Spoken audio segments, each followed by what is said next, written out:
양은식 그 목사님이 쓰신 그 책 중에 그런 책이 있습니다. 하나님을 웃겨라. 책 제목이 하나님을 웃기라라는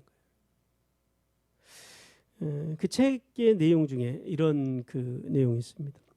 히랍의 유명한 철학자 소크라테스가 젊었을 때의 일이다. 그의 제자 카이흔이 하루는 신에게 신이시여 이 세상에서 소크라테스보다 더 지혜로운 사람이 또 어디 있습니까? 라고 물었다. 신이 사제를 통하여 소크라테스보다 더 지혜로운 사람이 없다라는 대답을 들려주었다. 이 말을 전해 들은 소크라테스는 상당히 놀랐다. 자기는 이 세상에서 가장 지혜 없는 사람이라고 알고 있었는데 신은 자기를 세상에서 제일 지혜 있는 사람이라고 하였기 때문이다. 소크라테스는 그 이유를 알아보아야 되겠다고 생각하고 이튿날부터 아테네에 있는 모든 학자와 정치가와 예술가를 방문하여 이 세상에서 가장 귀중한 일이 무엇이냐라고 질문했다. 그러나 그들 역시 소크라테스와 마찬가지로 이 질문에 대한 확실한 답을 알지 못하고 있었다. 다만 그들은 지혜 있는 척하고 있었을 뿐이었다.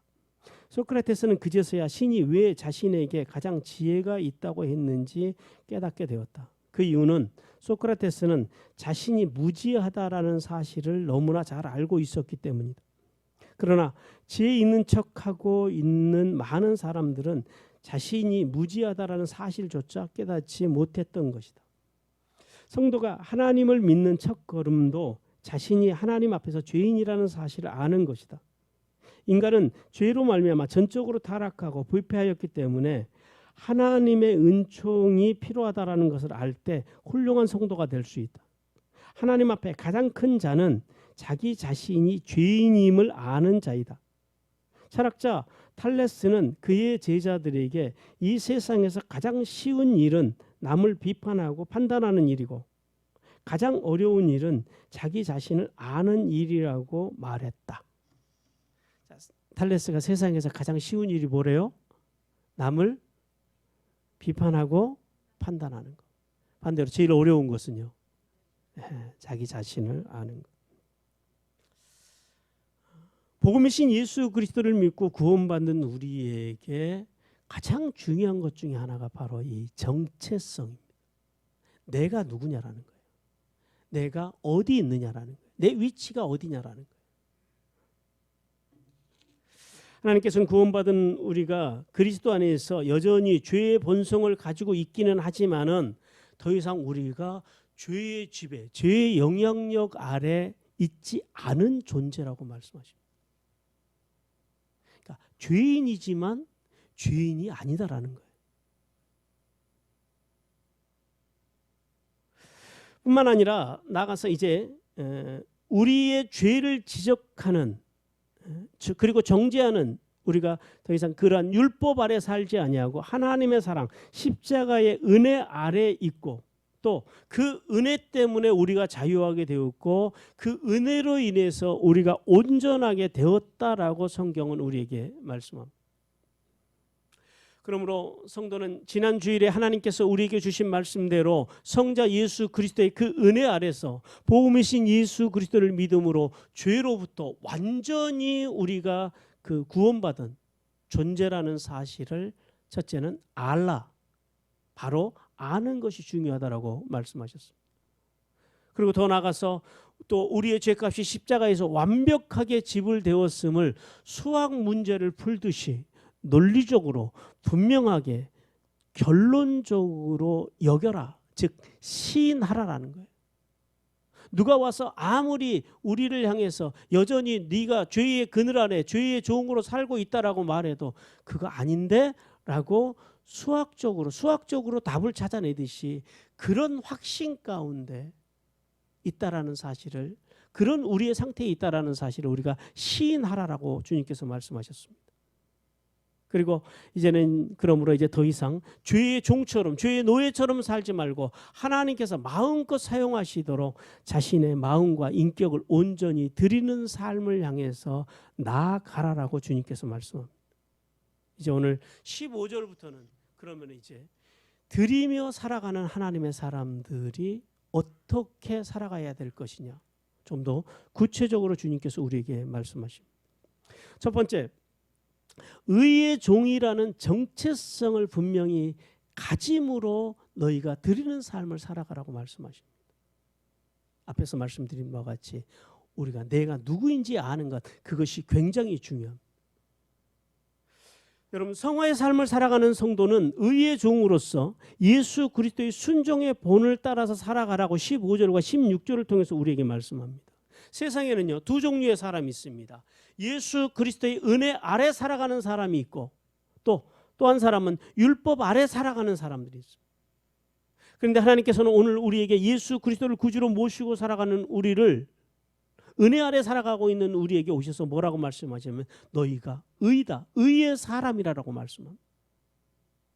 그러면서 이 의의 사람이 된 우리에게 15절에서 뭐라고 주님께서 물으시냐면, 은혜 아래 살아가는, 의 안에 살아가는 너희가 십자가의 은혜를 받았으면서도 십자가의 은혜 아래서 살아간다라고 하는 것이 면책 특권을 받은 사람인 것처럼 지금 정욕에 이끌려서 자기 마음대로 살아가는 것이 가능하냐? 살아도 되느냐라고 이렇게 물으십니다. 어떤 사람들은 그래요. 나는 은혜 아래에 있으니까 나는 이제 은혜 아래에서 나는 자유롭게 마음대로 살아도 된다라고 생각하는 사람들이 있어요. 이런 질문에 대해서 하나님께서 본문 속에서 정확하게 대답하십니다. 그럴 수 없느니라. 무슨 말이에요? 그런 일이 결단코 있어서는 안 된다라는. 정교개혁자 마틴 루터는 이 그럴 수 없느니라는 단어를 이렇게 해석했습니다. 아예 그런 말도 하지 말라라는 거예요. 그런 말조차도 꺼내지 말라라는 거예요. 그것은 해서도 안 되고 그럴 수도 없다라는 것입니다. 그러므로 성도는 죄를 멀리하고 죄를 미워하는 삶을 살아야 한다라고 주님께서는 우리에게 말씀하십니다. 왜냐하면 우리가 예수 그리스도를 믿었을 때에 십자가의 은혜로 죄의 영향력에서 완전히 죽은 사람이 됐지만 우리 안에는 여전히 뭐가 남아있어요? 죄의 본성이 남아있다라는 거예요. 그래서 우리가 죄를 미워하고 우리가 멀리하고 죄를 밀어내지 않으면 이 죄라고 하는 놈이 언제든지 우리 속에 들어와서, 우리가 은혜받고 구원받고 세례받은 존재라고 할지라도 언제든지 우리를 다시 은혜가 아닌 율법의 종이 되게 한다라는 사실을 우리가 기억해야 된다라는 거예요. 우리를 다시 죄의 영향력 안으로 이 죄가, 마귀가 와서 끌고 간다라는 거예요. 누가복음 11장 24절부터 26절까지 한 절씩 교독하고 26절은 같이 읽습니다. 더러운 귀신이 사람에게서 나갔을 때에 물 없는 곳으로 다니며 쉬기를 구하지 못하고 이에 이르되 내가 나온 내 집으로 돌아가리라 하고, 같이 읽습니다. 이에 가서 저보다 더 악한 귀신 7을 데리고 들어가서 거하니 그 사람의 나중 형편이 전보다 더욱 심하게 되니라. 이게 죄의 속성입니다. 이 죄의 속성은 구원받고 세례를 통해서 그리스도와 연합된 사람들이, 성화의 길을 가는 사람들이 그 삶 속에서 본질, 예배와 말씀과 기도로 그 삶이 채워지지 않으면, 우리의 내면에 성령으로 하나님의 것으로 채워지지 않으면 마귀가 들어와서 이전보다 더 악한 것들로 우리의 마음과 생각을 채우려고 한다라는 거예요. 그러므로 성도들은 죄를 멀리하고 죄와 치열하게 싸우는 이 영적 전쟁, 성화의 삶을 살아가라고 주님께서 말씀하십니다. 그래서 우리가 이 하나님의 은혜에서 끊어지지 않으려면 어떻게 해야 되는가? 첫째는 은혜의 자리를 사모해야 됩니다. 어떤 것이 은혜의 자리입니까? 말씀과 예배와 기도의 삶을 소홀히 해서는 안 된다라는 거예요. 그리고 두 번째는 세례 정신으로 날마다 자기의 신발을 벗고 주권을 하나님 앞에 드려야 됩니다. 내 기준과 내 판단과 내 사상과 내 원칙으로 살아가는 것이 아니라 하나님 앞에 주권을 드리고 누구의 생각, 누구의 기준으로요? 하나님의 기준으로 살아가야 된다. 하나님의 기준, 하나님의 가치, 하나님의 원칙, 하나님의 철학, 하나님의 사상으로 살아가야 한다라는 사실입니다. 그리고 세 번째는 의의 병기로 자신을 들여서 교회와 구속사, 즉 돕고 세우고 살리는 삶, 이 삶과 하나님의 나라를 위해서 헌신하는 헌신의 자리로 나가야 된다라는, 헌신은요, 성숙한 그리스도인의 척도입니다. 헌신이 구원의 척도가 아니라 예수 그리스도를 믿음으로 우리가 구원은 받았고, 그 다음에는요, 구원받은 성도들이 하나님 앞에 얼마나 성장하고 성숙했느냐, 그것이 이제 헌신이 그 척도가 된다라는 사실입니다. 성도 여러분, 종과 순종은 뗄래야 뗄 수가 없는 관계라는 사실을 우리는 알아야 됩니다. 왜요? 종이, 노예가 살 수 있는 길이 뭐예요? 오직 주인에게 순종하는 길만이 노예가 살아갈 수 있는 길. 그러므로 의의 종이 된 우리가, 성도들이 살아갈 수 있는 길, 이 땅에서 살 수 있는 길은 오직 예수 그리스도 안에서 삼위 하나님의 인격을 닮아가는 성장, 성수, 그분의 말씀 안에 순종하는 것, 그 순종 안에서 우리 인격이 성장해 가는 것이라는 사실을 깨닫기를 주님께서 원하십니다. 그리고 계속해서 17절과 18절을 통해서 구원받은 성도는 하나님께서 전하여 주신 하나님의 진리의 말씀대로 순종해야 한다라고 우리에게 말씀합니다. 성화의 삶을 살아가는 성도는 죄 없으신 예수 그리스도의 말씀을 잘 듣고 순종해야 됩니다. 여러분, 우리가 예수 그리스도를 믿기 전에 모든 인간은 죄의 종이었습니다. 본질상 진노의 자식들이었습니다. 그런 우리를 위해서 누가 오셨어요? 예수 그리스도께서 성육신 하셨고, 그분이 십자가에서 우리 모든 인류의 죄를 다 가져가셨습니다. 그리고 우리에게 영생을 주셨고, 그분이 부활하셔서 승천하심으로 우리의 신분과 지위를 의의 자녀로 하나님의 백성으로 올려주셨다는 사실을 우리는 믿습니다. 그러한 사실에 대해서 오늘 본문 17절은 너희가 감사함이 마땅하다라고 우리에게 말씀합니다. 이런 사실에 감사하며 살아가는 성도들, 이제 감사함으로 끝나는 것이 아니라 우리의 삶이 성화의 삶으로 나가야 한다라고 주님께서 우리에게 말씀합니다.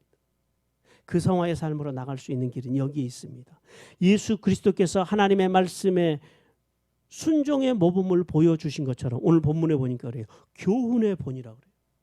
이 교훈의 본이라고 하는 단어를 원어로 보니까 그렇더라고요. 어떤 형태를 찍어내는 틀. 여러분 어렸을 때 그 판박이 해보셨잖아요. 그렇죠? 그 옛날에 그 껌종이 안에도 들었었고 또 이렇게 문방구점에서 팔기도 했습니다.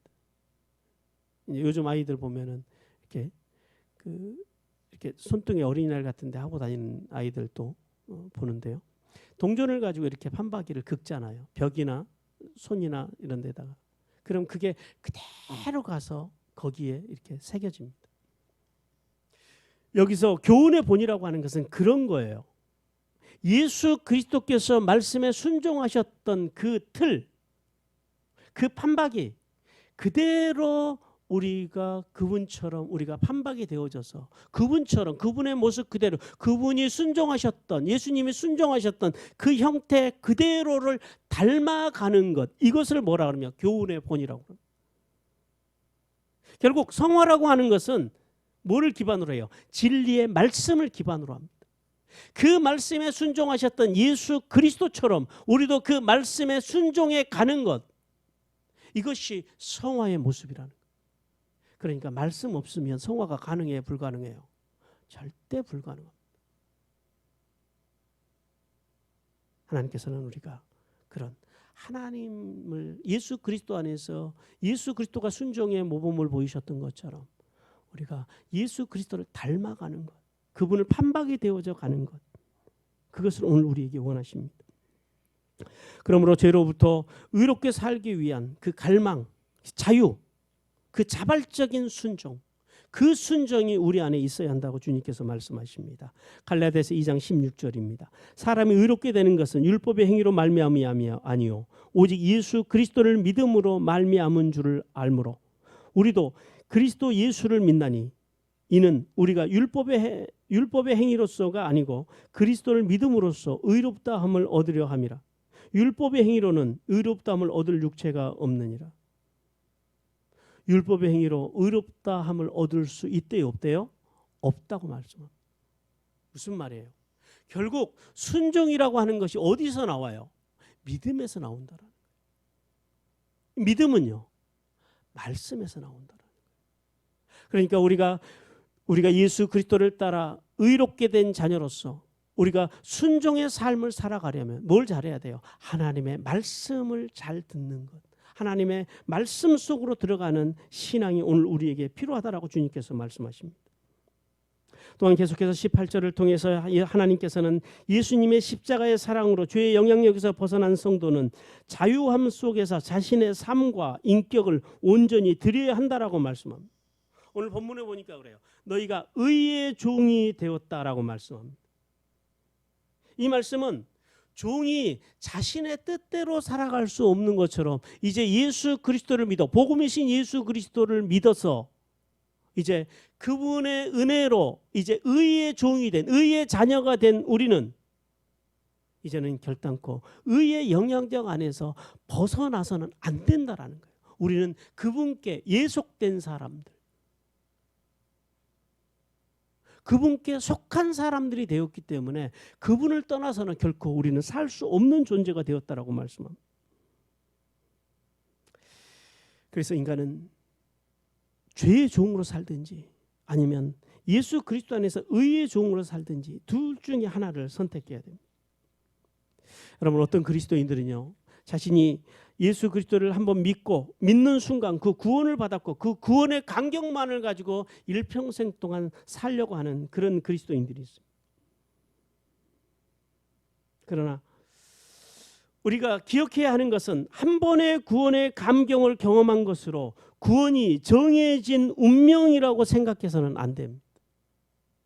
왜냐하면 예수 그리스도를 믿고 구원받은 성도일지라도 하나님의 말씀 안에서 생명에 머물지 아니하면, 계속해서 거룩을 향해서 성장해 가지 아니하면 우리도 가룟 유다나 데마처럼 구원을 잃어버릴 수도 있다는 사실을 기억해야 합니다. 그러므로 하나님께서는 매일 예수님의 순종을 닮아 성화의 삶을 살아가는 그러한 성도가 되라고 우리에게 말씀하십니다. 베드로후서 3장 18절입니다. 같이 읽습니다. 오직 우리 주 곧 구주 예수 그리스도의 은혜와 그를 아는 지식에서 자라가라. 영광이 이제와 영원한 날까지 그에게 있을지어다. 영광이 언제까지 영원히 누구에게 있대요? 그에게. 어떤 사람들에게요? 구주 예수 그리스도의 은혜와 또 그를 아는 지식에서 자라가는 사람들에게. 아무에게나 하나님의 영광이 임하는 게 아니고요. 그 은혜와 그 지식 안에서, 말씀 안에서 자라가는 사람들, 그러한 사람들에게 하나님의 영광이 있다라고 말씀하십니다. 매일 성화의 삶을 살아가는 것이, 그래서 그것이 믿음입니다. 매일 성화의 삶을 살아가는 것이 순종이요, 매일 성화의 삶을 통하여서 그것이 영적 전쟁으로 이어진다라는 사실을 깨닫기를 주님께서 원하십니다. 19절 말씀을 통해서 예수 그리스도 안에서 너희 지체를 의의 종으로 들여 거룩함에 이르라라고 우리에게 말씀하십니다. 우리가 아무리 구원받고 세례받고 성화의 삶을 살아가는 존재이지만 우리는 여전히 어떤 존재예요? 세상의 죄에 대하여 여전히 미성년자라는 사실을 우리는 기억해야 합니다. 이런 우리의 상태에 대해서 고린도전서 10장 12절에서 이렇게 말씀합니다. 같이 읽습니다. 그런즉 선줄로 생각하는 자는 넘어질까 조심하라. 언제 조심하래요? 선줄로 생각할 때. 무슨 말이에요? 우리는 결코 스스로 설 수 없는 존재라는 거예요. 언제나 조심해야 될 존재라는 거예요. 우리가 아무리 구원받고 세례받아서 성화의 삶을 살아가는 존재이지만 우리는 여전히 죄에 대해서, 세상에 대해서 미성년자라는 사실입니다. 우리가 이 사실을 잠시라도 방심하면 마귀는 우리의 마음과 생각 속에 언제든지 들어와서 우리로 하여금 그리스도의 은혜 가운데서 멀어지게 한다라는 거예요. 우리가 이 영적 전쟁을 끊임없이 싸워가야 합니다. 그래서 그리스도인들은 한치의 방심도 허용되지 말아야 합니다. 오늘도 마귀는 우리를 넘어뜨리기 위해서 호시탐탐 우리를 노립니다. 우는 사자와 같이 삼킬자를 찾아서 우리의 신앙을 무너뜨리려고 합니다. 이런 코로나나 여러 가지 이런 상황들을 통해서 하나님으로부터 자꾸 우리의 생각이, 우리의 뜻이 멀어지게 하는 거예요.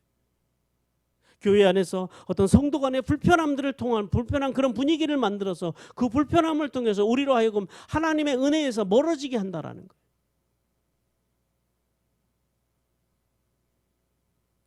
이런 인생의 크고 작은 어려움들이 하나님 앞에 더 가까이 더 간절함으로 가는 계기가 돼야 되는데 어떤 사람들은 이런 것들을 자신의 어떤 편리함을 추구하는, 집에서 예배 드리니까 좋더라는 거예요. 그래서 배 깔고 집에서 예배 드리는 것을 그것 자체를 즐겨버리는, 뭐 집에서 예배 드리는 게 잘못됐다라는 게 아니고요. 그런 것들이 자신의 영적 게으름으로 이어져 가는 것, 그것은 하나님의 아픔입니다. 이럴 때일수록 우리가 더욱 긴장을 하고 우리가 하나님을 찾고, 지금서부터 중요한 것은 이제 말씀의 정신으로 살아가는 성도들만이 살아남을 수 있는 그런 세대를 우리는 살아가고 있습니다.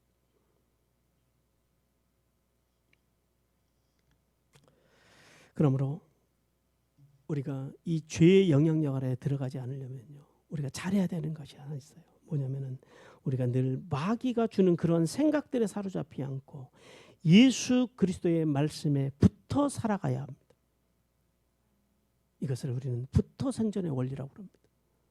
누구에게 붙느냐가 중요합니다. 예수 그리스도께 붙는 사람들은 예수 그리스도의 생명으로 거듭날 것이고, 마귀가 주는 그런 편리함, 주님의 은혜에게서 멀어지게 하는 어떤 편리한 신앙의 행위로, 행위적으로 우리를 몰고 가는 그 마귀의 생각에 붙는 사람들은 결국 사망으로 이어질 수밖에 없다는 사실을 기억해야 합니다. 이 부처 생전의 원리가 거룩에 이르는 삶의 법칙이라는 사실을 우리는 깨달아야 합니다.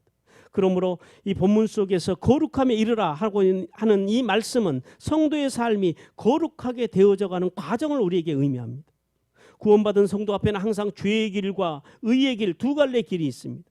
하나님께서는 우리에게 이 두 길 중에서 한 길을 택하라고 말씀하십니다. 끊임없이 우리가 어떤 길을 갈 것인지를 택해야 된다는 거예요. 이것을 우리는 자유의지라고 합니다. 인간의 자유함에 대해서 러시아의 대문호였던 그 투르게네프는 이렇게 말했습니다. 자유에는 의무라는 보증이 반드시 필요하다. 의무가 없는 자유는 은행 잔고 없는 빈통장과 같다. 그러므로 성도는 믿는 자로서의 의무, 즉 말씀과 예배와 기도로 살아가는 것. 이 삶을 통하여 모든 깨끗하지 않는 것과 법 없는 자의 행위를 버리고 의와 거룩한 삶을 통해서 예수 그리스도를 따라가는 성화의 삶으로 나와야 한다라고 주님께서 오늘 우리에게 말씀하십니다. 우리 에베소 4장 13절 같이 읽습니다. 우리가 다 하나님의 아들을 믿는 것과 아는 일에 하나가 되어 온전한 사람을 이루어 그리스도의 장성한 분량이 충만한 데까지 이르리니. 우리가 이 말씀은 지난 주일날도 함께 읽었습니다. 우리 하나님께서 궁극적으로 우리에게 구원 주시고 우리를 세례를 통해서 그리스도와 연합하게 하셔서 성화를 통해서 우리를 이끌기 원하시는 것이 바로 이 장성한 분량에 이르는 것, 그리고 충만한 가운데로 이르는 것. 이것이 궁극적인 우리를 향하신 주님의 목적이라는 사실을 우리는 깨달아야 합니다. 여러분, 성화의 삶이 무엇입니까? 성화의 삶이라고 하는 것은 구원받았음에도 여전히 죄의 더러운 것과 불의한 것을 향하는 우리의 본성, 그것과 싸우는 것이 성화의 삶입니다. 왜냐하면 그것과의 싸움 없이 우리가 온전한 거룩함으로 나아갈 수가 없다라는 거예요. 날마다 그것과 싸우면서 예수 그리스도를 닮아가는 삶으로 나가는 것, 이것이 성화입니다. 그러므로 참된 성화는 말씀 안에서 하나님의 뜻을 이루고 하나님의 기쁘심을 위하여 구원받은 성도로서 늘 말씀과 또한 기도와 예배를 통해서 이 영적인 훈련을 하나님 앞에 드리고, 그래서 육신적인 것, 세속적인 것, 세상의 돈과 명예, 권력, 어떤 성적인 타락, 이런 것들로부터 자신을 보호하고 흠없이 보존하는 것, 그렇게 의의 종으로 하나님 앞에 자신의 삶을, 육체를 드리는 것, 이것이 참된 성화라는 사실을 깨닫기를 주님께서 원하십니다.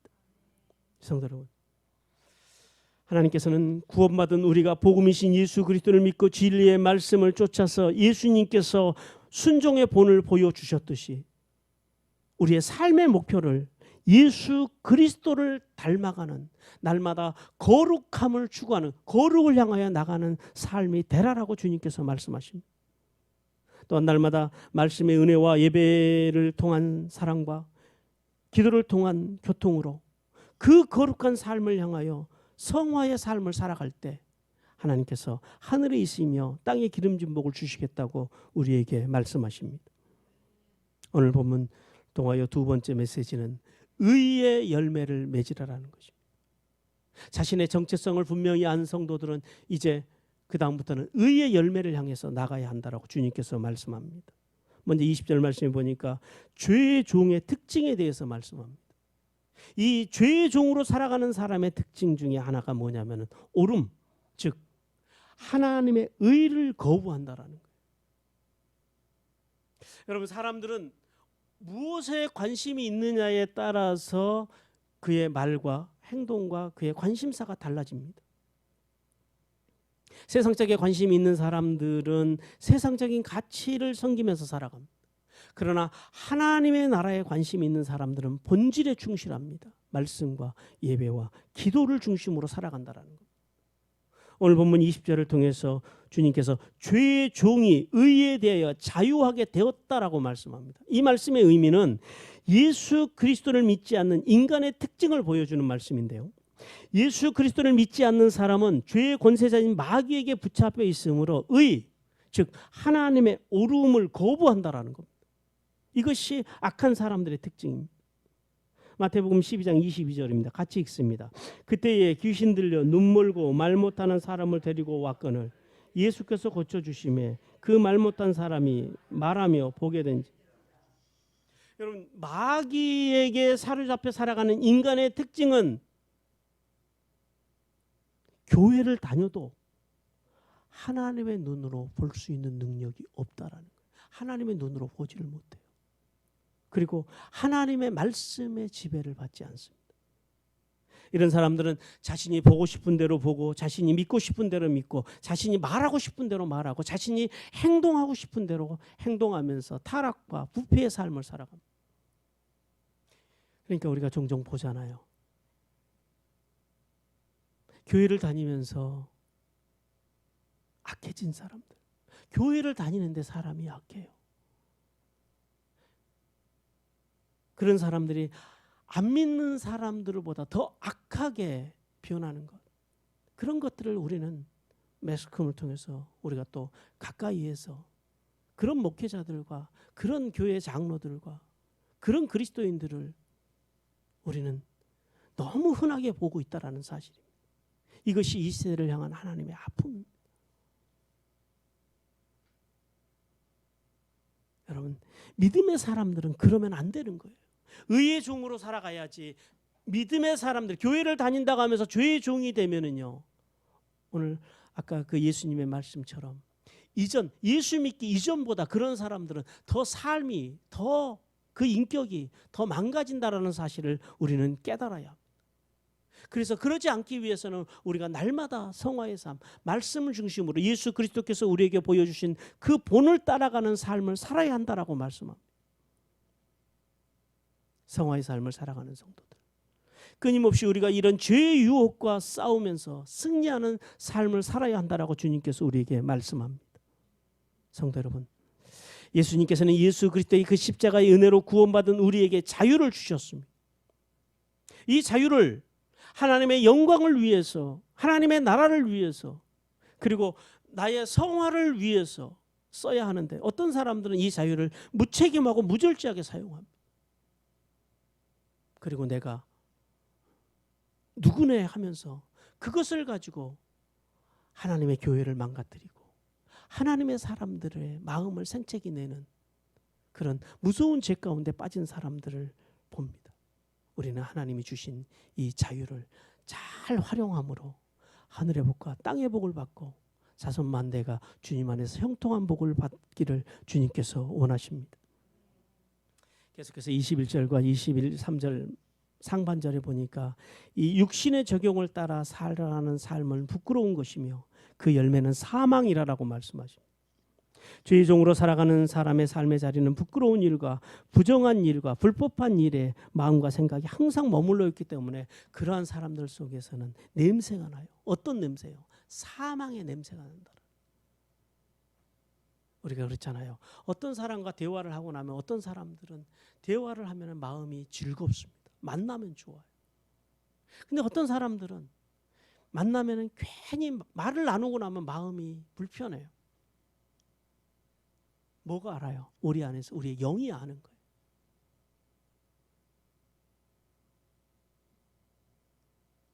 하나님께서는 오늘 21절을 통하여 우리 안에서 너희가 구원의 은혜가 없었을 때 너희 안에 어떤 열매가 있었느냐라고 물어보십니다. 오늘 본문에는 나오지 않지만 그 답은 뭐예요? 아무것도 없었다라는 거예요. 하나님을 떠난 사람들에게서는 어떠한 열매, 삶의 열매가 나올 수 없다라는 말씀이에요. 마태복음 7장 19절에서 이런 사람들, 이렇게 아름다운 열매가 있어야 할 사람들이 구원받고 은혜받고 구원받고 세례를 통해서 살아가는 사람들의 속에서 아름다운 열매가 없을 때 어떤 일이 일어나는지를 주님께서 우리에게 말씀하십니다. 같이 읽습니다. 아름다운 열매를 맺지 아니하는 나무마다 찍혀 불에 던지우니. 무슨 말이에요? 우리가 성령 안에서 성화의 삶을 살아가는 성도로서 아름다운 삶의 모습이 없으면 자신의 의지와 상관없이 내가 아무리 주님 믿습니다라고 고백을 해도 자신의 의지와 상관없이 심판에 처해질 수도 있다라고 하는 무서운 말씀입니다. 여러분, 다시 말씀드리거니와 우리가 한 번 예수 그리스도의 구원을 경험했다고 해서 거기에 머물지 마시기를 바랍니다. 주님께서는 매일매일 우리에게 그 구원을 이루어 가라라고 말씀하십니다. 우리가 출애굽기 배울 때 그래서 뭐라 그래요? 하나님의 구원 경영이란 말을 쓰잖아요. 이제 경제학에서 쓰는 용어인데 구원도 경영해야 된다라는 거예요. 많은 사람들이 나 예수 믿었어 하고 그걸로 끝나버립니다. 그리고 날씨가 맑으면 구원의 확신이 있는 것처럼 생각하며 살다가 또 날씨가 흐려지면은요 마치 아무 구원이 없는 것 사람처럼 낭망하고 살아가는 그리스도인들이 우리 교회 안에 제법 많이 있더라라는 사실이. 그들을 바라보시는 하나님 마음이 어때요? 아프십니다. 하나님은 우리 가운데 확신이 있는 삶을 살아가라고 말씀하십니다. 불의한 사람들이 하나님의 말씀을 거부한다라고 하는 것은 그들의 내면이 이미 뭘로 차 있다라는 거예요. 마귀가 주는 온갖 불경건함과 악으로 가득 차 있다라는 거예요. 그래서 성경에서는 이런 사람들을 영적 소경이라고 말합니다. 이런 영적 소경들이 마지막에 받는 삭, 우리나라 말로 말하면 봉급입니다. 봉급, 월급. 마지막에 계산하는 그 봉급이 뭐라 그래요? 사망이라는 거예요. 사망. 하나님을 떠나서 마귀에게 온갖 충성을 바쳤던 인간들에게 마지막에 주어지는 것은 사망입니다. 그러므로 하나님의 사람들은 바른 선택을 하는 것이 중요합니다. 어느 공동체든지 영적으로 육적으로 타락한 지도자를 만나면은 혼돈과 그리고 무질서와 좌절을 느낄 수밖에 없는 것이 우리가 살아가는 삶의 모습입니다. 그래서 우리말에 그런 말이 있죠. 머리가 나쁘면 뭐가 고생을 해요? 몸이 고생을 해요. 손발이 고생하는 거예요. 그래서 나라에는 좋은 대통령이 세워져야 합니다. 그리고 교회에는 좋은 목사님이 있어야 합니다. 그리고 가정에는 좋은 부모님이 계셔야 합니다. 그리고 학교에는 좋은 선생님이 계셔야 됩니다. 그것이 복인 줄 믿으시기 바랍니다. 이 시대는 만남의 복이 필요합니다. 그리고 마지막 22절과 23절을 통해서 하나님께서는 거룩함으로 맺는 열매의 마지막은 이제 영생이라고 말씀하십니다. 앞에서 말씀하시는 것과 반대되는 개념이죠. 육신을 따라 살아가는 부끄러운 삶에서 맺을 수 있는 열매는 사망이지만 거룩함, 우리의 본이 되어주신 예수 그리스도를 따라가는 사람의 삶의 열매, 그 마지막은 영생이라는 거예요. 우리 인생에는 두 갈래 길이 있고 그 길에서 맺어지는 두 개의 결과가 있습니다. 첫 번째는 21절에서 말씀하시는 죄의 길이 있고 그 죄의 길에서 맺어지는 결과 뭐예요? 사망이 있고, 또 하나의 길은 23절에서 말씀하시는 의의 길이 있고 그 의의 길의 끝은 뭐래요? 영생이라는, 영원한 생명이라는. 과거 마귀를 따랐던 시절에는 우리 안에 선한 열매가 맺을 수 없었던 우리였습니다. 그러던 우리가 복음이신 예수 그리스도를 믿고 세례를 통하여 그분과 연합하고 이제 성화의 삶을 살게 되었다라는 거예요. 그 성화의 삶을 살아가는 우리에게 주님께서 우리에게 자유, 해방을 주셨어요. 하나님께서는 예수 그리스도 안에서 해방, 즉 죄의 영향력에서 완전히 자유롭게 된 이 성화의 삶을 살아가는 성도들에게 보다 높은 차원의 도덕성과 높은 차원의 윤리와 보다 높은 차원의 성화의 삶을 향해서 날마다 자라가라라고 우리에게 말씀하십니다.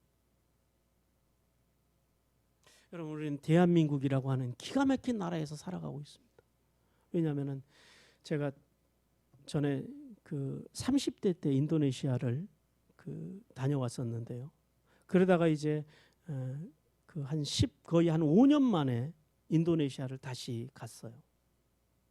근데 그 자카르타에 좀 고층 빌딩들만 좀 빼놓고 뭐 신도시 이런 것들이 좀 많이 세워졌더라고요. 그런데 빼놓고 그 인도네시아 말로 깜풍이라고 합니다. 시골. 제가 한 2달 살았던 그 밀림에 들어갔더니 밀림은 여전히 똑같아요. 한 가지 달라진 거는 전에는 동네마다 오토바이가 한 대가 있었는데 한 15년 만에 갔더니 이제는 집집마다 오토바이가 한 대씩 있더라고요. 이제 그런 것들이 달라진 거 빼놓고는 거의 살아가는 삶의 모습들이 달라진 게 없어요. 그 밀림의 아이들 옷 입고 있는 것조차도 똑같아요. 근데 우리는요. 우리 이 대한민국은 세계에서 유일하게 해가 바뀔수록 성장하고 달라져가는 그런 기가 막힌 나라에서 우리는 살아가고 있습니다.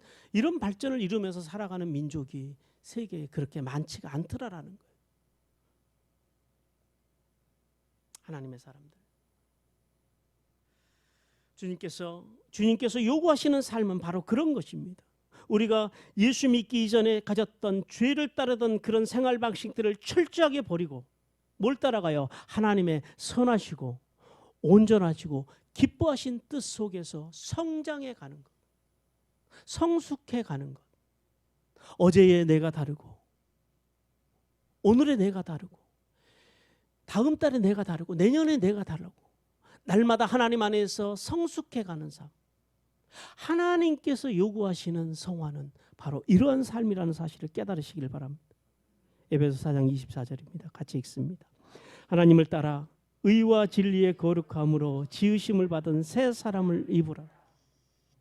이것이 바로 구원받은 사람들, 이제 성화의 삶을 살아가는 우리가 가야 할 삶의 방향입니다. 하지만 우리가 분명히 기억해야 할 것은 우리가 그 해방된 성도, 즉 구원받은 성도가 단순히 죄의 종에서 의의 종으로 단순히 이름만 바뀐 것이 아니라 하나님이 요구하시는 건 뭐예요? 예수 그리스도를 영접하고 성화의 삶을 살아가는 성도가 광야의 훈련을 지나고 시내산에서 말씀을 통하여 주의 영으로, 하나님의 영으로 충만하여져서 우리의 삶의 목표와 가치관이 완전히 누구로? 예수 그리스도화 되는 것. 그분이 주시는 그 영광스러운 구원의 소망으로 가득 차서 살아가는 것. 그것을 이 해방된 성도라고 하는, 이 해방되었다라고 하는 단어의 의미라는 사실을 우리는 깨달아야 합니다. 죄의 영향력에서 완전히 벗어난 성도의 삶. 그것은 하나님의 종으로서 매일매일 거룩의 열매를 맺어가는 거예요. 우리가 맺어야 될 열매에 대해서 갈라디아서 5장 22절과 23절에서 이렇게 말씀합니다. 같이 읽습니다. 오직 성령의 열매는 사랑과 희락과 화평과 오래 참음과 자비와 양성과 충성과 온유와 절제니 이 같은 것을 금할 법이 없느니라. 하나님의 사람들, 우리가 성화의 삶 속에서 이것들은 자연스럽게 맺어져 가는 열매라는 거예요. 뭐 기도로 또 뭔가를 우리가 행해서 맺어지는 것이 아니라 예수 그리스도 안에 살아가는 사람들에게는 이 열매는 자연스럽게 맺어지는 거예요. 우리가 이 세상을 떠날 때 어떤 사람들은 이 열매를 풍성하게 큰 열매들을 가지고 주님 앞에 나가는 사람도 있을 것이고, 어떤 사람들은 중간 열매를 가지고 하는 사람도 있고, 어떤 사람은 약간 좀 빈약해 보이는 열매를 가져갈 수도 있어요. 그러나 여러분, 이 열매 때문에 우리가 천국에 들어가고 들어가지 않고를 결정되지 않는다라는 사실을 깨달으시길 바랍니다. 천국은 뭘로 가는 거예요? 믿음으로 가는 거예요. 구원을 잘 경영하면 가는 거예요. 그러나 우리가 구원을 잘 경영하면서 우리가 거룩을 향하여 우리가 성화의 삶을 살아가면 이 열매는요, 자연스럽게 이 성령의 열매는 우리 속에서 주렁주렁 맺게 된다는 사실을 깨달으시길 바랍니다. 오늘 본문에 보니까 열매를 맺었으니 그럽니다. 성도 여러분, 열매를 맺는다라고 하는 것은 거룩을 향한 성화의 열매가 한 번 딱 맺혀지고 마는 것이 아니라 어떻게 해요? 계속해서 맺혀지는 것을 의미하는 거예요. 무슨 말이에요? 성장, 성숙을 의미합니다. 우리가 예수 그리스도를 믿는 순간 한 번 사람이 변화받은 것으로 우리가 한 번에 예수를 믿는다고 해서 사람이 변화된다라고 변화받는다고 생각을 하지 말아야 한다라고 주님께서 우리에게 말씀합니다. 왜냐하면 성화에는 결코 단번에라는 게 없습니다. 죄 사함은 주님께서 단번에 처리해 주시지만 성화는 어떻게 해요? 지속적으로 해나가는 거예요. 거룩한 열매가 있는 삶은 거룩한 열매가 지속적으로 맺어지는 삶을 향하여 성화를 이루어가는 성도에게 주시는 하나님의 영생이라고 말씀합니다. 하나님께서 우리가 예수 그리스도를 믿는다는 그 단 한 가지 이유 때문에 영생의 선물을 우리에게 주셨습니다. 이것은 은사입니다. 하나님의 선물입니다. 이것은 우리의 노력에 대한 보수가 아니라 하나님께서 거저 주신 선물이라고 성경은 이야기합니다. 그러므로 구원과 성화의 삶을 살아가는 우리, 그 속에는 조금도 우리 스스로 자랑할 것이 없다라고 에베소서 2장 8절과 9절에서 말씀합니다. 같이 읽습니다. 너희가 그 은혜에 의하여 믿음으로 말미암아 구원을 받았으니 이것은 너희에게서 난 것이 아니요 하나님의 선물이라. 행위에서 난 것이 아니니 이는 누구든지 자랑하지 못하게 하니. 우리의 구원이 어디서 나왔대요? 은혜에 의하여. 또 은혜로 오신 예수 그리스도를 어떻게 했더니? 믿었더니. 예수 믿고 천당 가는 건, 천당 가는 복음은 딱 여기까지. 이제부터 뭘 잘해야 돼요? 성화를 잘해야 돼요. 성장해 가야 돼요. 우리가 받은 구원을 잘 관리하고 그 구원 안에서 예수 그리스도의 본을 따라서 그분의 모습처럼 닮아가는 것. 그렇게 해서 날마다 우리의 삶 속에서 성령의 열매를 맺어가는 것. 그리고 그 열매를 가지고 우리 삶에 나타나는 어떤 그 은혜의 산물로 나타나는 삶의 결과들을 가지고 결코 사람들 앞에서 자랑하지 않고 누구의 영광만을 드러내요? 하나님의 영광만을 드러내는 것. 그것이 성화의 삶을 살아가는 성도의 삶이라고 말씀하십니다. 사랑하는 성도 여러분, 삼위 하나님의 인격으로 성화의 삶, 즉 성자의 은혜와 성부의 사랑과 성령의 교통 안에서 성숙을 향하여 살아가는 성도에게 마땅히 의의 종으로서 높은 자존감과 정체성을 가지고 거룩한 삶을 향하여 살아가라라고 주님께서 오늘 우리에게 말씀하십니다. 또한 영광스러운 의의 종으로 살아가는 성도는 날마다 구원받은 것으로 이제 만족하고 멈추는 삶이 아니라 삶의 자리에 나가서 말씀과 예배와 기도를 통하여 성숙을 이루고 날마다 생명의 부양자, 삶의 자리에 나가서 가정에 가서 가족들을, 그리고 또 직장에서 동료들을, 또 이웃들을 돕고 세우고 살리는 구속사의 삶을 통하여 열매를 맺어 하나님께 영광을 돌리라고 주님께서 우리에게 말씀합니다. 그런 삶을 살아가는 우리에게 우리의 삶에서 최종적으로 맺어질 열매는 바로 주님과 함께 영원히 왕노릇하는 영생이라고 주님께서 우리에게 말씀하십니다. 이 영생의 복을 영생의 복을 받은 하나님의 자녀답게 오늘도 이 땅에서 우리가 올바른 예수 그리스도의 사람으로서 정체성을 가지고 하늘에 있으리며 땅에 기름진 복을 받는 성도들이 되기를 주님께서 간절히 원하십니다. 이제 우리는 하나님 안에서 변화된 사람들입니다. 우리 이제 그리스도 안에서 함께 태어났음을 함께 결단하며 우리가 주님을 찬양하며 나가겠는데